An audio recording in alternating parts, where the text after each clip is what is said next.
কলিয়া ভমুৰা দলঙত অঘটন পুৰণি কলিয়া ভমুৰা দলঙৰ পৰা ৰেলিং ভাঙি ব্ৰহ্মপুত্ৰৰ বুকুত পৰিল এখন বাহন। তেজপুৰ দিশৰ পৰা কলিয়াবৰ অভিমুখে আহি থকা বাহনখনে নিয়ন্ত্ৰণ হেৰুৱাই দলঙৰ পৰা ব্ৰহ্মপুত্ৰত বাগৰি পৰে। বাগৰি পৰা বাহনখন এখন ট্ৰেইলাৰৰ বাহন বুলি সন্দেহ কৰিছে ৰাইজে। বাহনখনত দুজন ব্যক্তি থকা বুলি সন্দেহ কৰিছে ৰাইজে। ঘটনাস্থলীত ইতিমধ্যে শোণিতপুৰ জিলা প্ৰশাসনৰ লোক উপস্থিত হৈ তদন্ত অব্যাহত ৰখাৰ লগতে চালক আৰু হেণ্ডিমেন সহ বাহনখন উদ্ধাৰৰ যাৱতীয় ব্যৱস্থা গ্ৰহণ কৰিছে।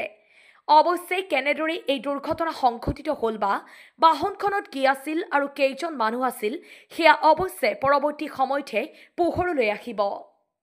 নিউজ ডেস্ক ৰিপৰ্ট, ট্ৰুথ বাৰ্তা। কলিয়া ভমুৰা দলং অৰ্থাৎ ব্ৰহ্মপুত্ৰ দলঙৰ পুৰণি যিখন দলং, সেই দলঙৰ পৰা প্ৰায় আধা ঘণ্টামান আগতে এখন ট্ৰেইলাৰ ট্ৰাক ৰেলিং ভাঙি তলত পৰি যায়। ৰেলিং ভাঙি তলত পৰি যায় মানে ট্ৰাকখনে খুব বেছি তীব্ৰ বেগত আহিছিল বা কোনোবা এখন গাড়ী ক্ৰছ কৰিবৰ কাৰণে তেওঁ অভাৰটেক কৰিবৰ কাৰণে খুজিছিল কাৰণে হ'ব পাৰে এই ট্ৰাকখন তললৈ পৰি যায়। আৰু তললৈ পৰি যোৱাৰ লগে লগে ইতিমধ্যে তাত ড্ৰাইভাৰজন সন্ধানহীন হৈ আছে।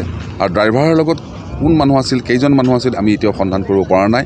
ইতিমধ্যে জিলা প্ৰশাসনে বিহিত ব্যৱস্থা গ্ৰহণ কৰিছে। NDRFৰ মানুহ আহিব, এতিয়া তেওঁ অনুসন্ধান কৰিব আৰু লগে লগে পুলিচ প্ৰশাসনো ইয়াত জড়িত হৈ আছে, লাগি আছে।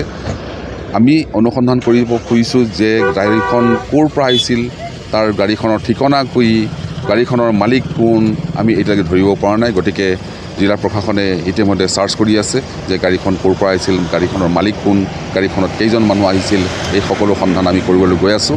মুঠতে এতিয়ালৈকে গাড়ীখন পানীৰ তলত আছে, কাৰণ গাড়ীখনৰ সন্মুখৰ মূৰটো এটা ফালে পৰি আছে পানীত, অলপ ওলাই আছে, আৰু আনটো গোটেই ট্ৰেইলাৰ যিখন আছে বডিটো এটা ফালে পৰি আছে দূৰত। গতিকে কেইজন মানুহ আছিল, কিমান মানুহৰ অঘটন ঘটিলে বা ঢুকালে নে জীয়াই আছে, এইখিনি আমি সন্ধান কৰিব পৰা নাই। আমি সন্ধানত লাগি আছোঁ।